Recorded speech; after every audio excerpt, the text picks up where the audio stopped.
How dare you sit there like you belong? The sharp, icy voice echoed through the reception area, turning heads in astonishment.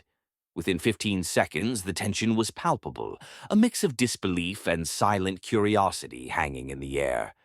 Everyone had stopped what they were doing.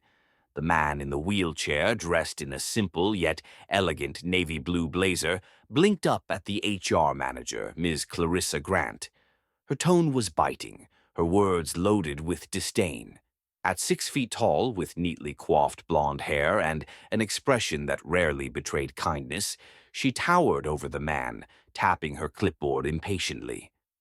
"Excuse me," he said softly, his voice steady, though his sharp eyes betrayed a flicker of confusion. "You," she continued, her manicured nails pointing directly at him, "can't just roll in here like this. We have standards. This is a professional workplace, not some charity parade. You can't expect to get sympathy points because, well, you know."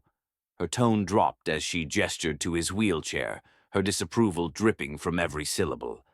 Gasps rippled through the office, and a receptionist nervously fumbled with a pen. But no one said a word. The man raised an eyebrow, his hands calmly resting on the wheels of his chair. He looked around the room, his expression a mix of amusement and growing annoyance. Clarissa was known for her rigid, often condescending attitude. Her position as the HR manager gave her a sense of superiority that she wore like armor. For her, people weren't people. They were categories, assets, liabilities, or inconveniences. And this man in a wheelchair, in her eyes, was definitely an inconvenience. "I'm here for the 11 o'clock meeting," the man said, his voice calm but firm. "Meeting?" Clarissa scoffed, flipping through her clipboard. "Who would schedule a meeting with someone like you?" She let out a short, mocking laugh. "You don't even have the decency to dress the part. A blazer doesn't cover up the fact that—" "Clarissa!" A sharp voice cut her off, making her flinch. It was Donna, a senior employee in marketing, who had been watching the interaction with growing discomfort. She walked up, her hands clenched into fists. "Do you even know who you're talking to?" she hissed, her voice low enough for only Clarissa to hear. "Of course I know," Clarissa snapped, rolling her eyes. "Some charity case who probably got lost. I'll call security and—" "Don't." Donna's voice was trembling now, but her eyes were steady. "Just don't. Trust me." Meanwhile, the man remained quiet, his gaze locked on Clarissa. There was something unnerving about his silence. It wasn't weakness. It was patience. The kind of patience that comes with knowing you hold all the cards. "Security it is," Clarissa muttered, pulling out her phone. But before she could dial, the glass doors of the conference room swung open, and a group of executives stepped out. "Ah, Mr. Carter," one of them exclaimed, a short, balding man with a wide grin. "We were wondering where you were." Clarissa froze, her fingers hovering over her phone. "Mr. Carter," she repeated, her voice barely above a whisper. "Yes, Elijah Carter," the executive said, rushing over to shake the man's hand. "Chief Executive Officer and founder of this company." The silence that followed was deafening. Clarissa's clipboard slipped from her hands, clattering loudly onto the tiled floor. Every eye in the room was now on her, and the color drained from her face. Elijah Carter smiled politely at the executive, shaking his hand before turning back to Clarissa. "I believe you were about to call security?" he asked, his voice calm but sharp enough to cut through steel. I didn't," Clarissa stammered, her confident demeanor crumbling in an instant. She looked around, desperate for someone, anyone, to save her. But the staff, who had been subjected to her arrogance for years, seemed almost relieved by the turn of events. "I assumed you were an intruder," she blurted out finally. "You weren't on my list, and that gave you the right to insult me?" Elijah interrupted, his tone still eerily calm.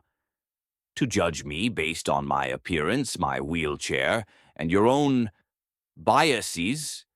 Clarissa's mouth opened and closed like a fish gasping for air. I didn't mean— Yes, you did, he said, cutting her off again. His voice was firmer now, and the weight of his words hung in the air. And that's the problem. Elijah turned to the staff, his eyes scanning the room.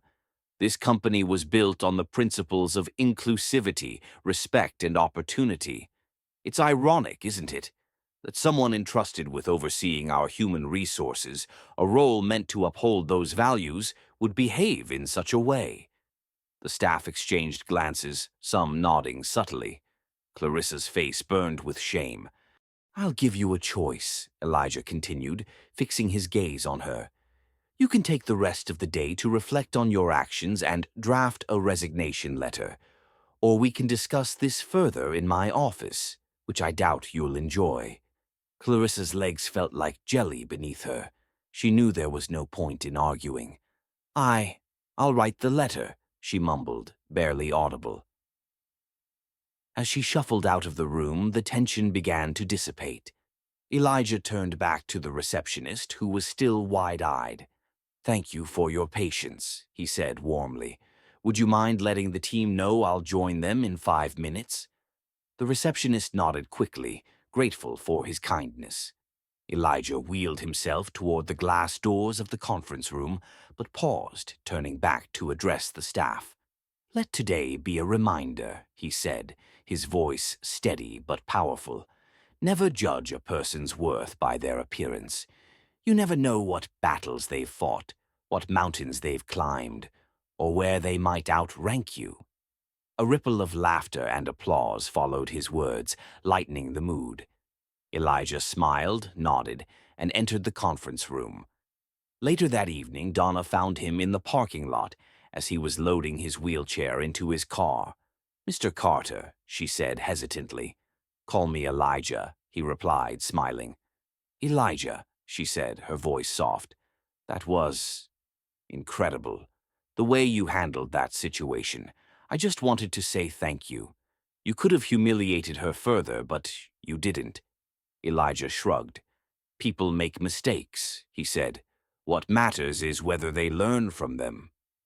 Donna smiled. I think you taught everyone in that room a lesson today. Elijah chuckled, his eyes twinkling.